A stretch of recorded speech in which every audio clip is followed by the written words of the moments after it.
Dear Evan Hansen may have been a hit on Broadway, but the filmed adaptation of the Tony-winning show is off to a slow start at the box office in its first weekend in theaters.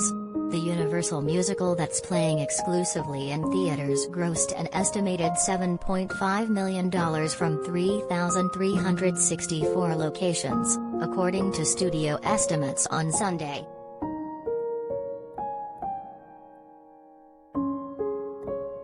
First place again went to Disney and Marvel's Shang-Chi and the Legend of the Ten Rings, which added $13.3 million in ticket sales in North America, bringing its domestic total to $196.5 million. The superhero pick has topped the charts for 4 consecutive weekends and this weekend surpassed Black Widow to become the highest domestic earner of the pandemic.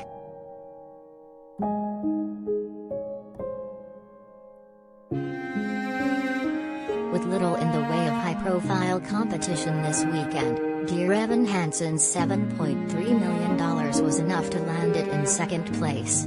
While critics were less than impressed, audiences that did turn out this weekend were fans and gave it an A cinema score. Women made up an estimated 62% of the audience according to exit polls. Directed by Steven Chbosky and written by Stephen Levinson, Dear Evan Hansen is about a high school student with social anxiety disorder.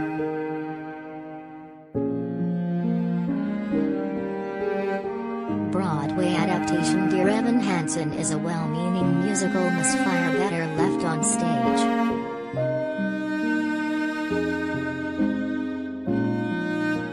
"We are tremendously proud of Dear Evan Hansen and everything about it," said Universal's head of distribution Jim Moore. "With an exceptional film and great audience scores, we think that'll lead to a better than normal run at the domestic box office."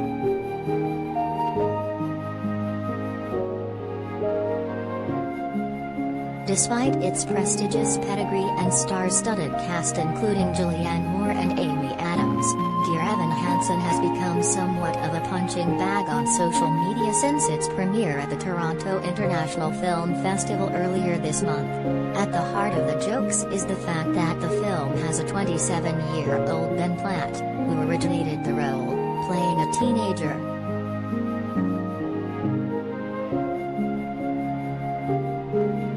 Dear Evan Hansen director has no doubts about Ben Platt's casting. See the movie.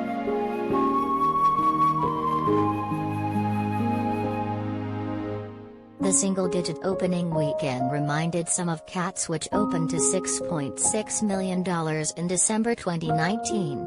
But Dear Evan Hansen cost significantly less, $28 million versus $95 million, in addition to the fact that Cats launched to worse reviews in a pre-pandemic environment. There is also The Greatest Showman exception. The Hugh Jackman musical defied all box office logic in 2017 and 2018 when it opened to a deathly $8.8 million but went on to gross over $434.9 million globally. Justin Paul and Benj Pasek were the songwriting duo behind both The Greatest Showman and Dear Evan Hansen.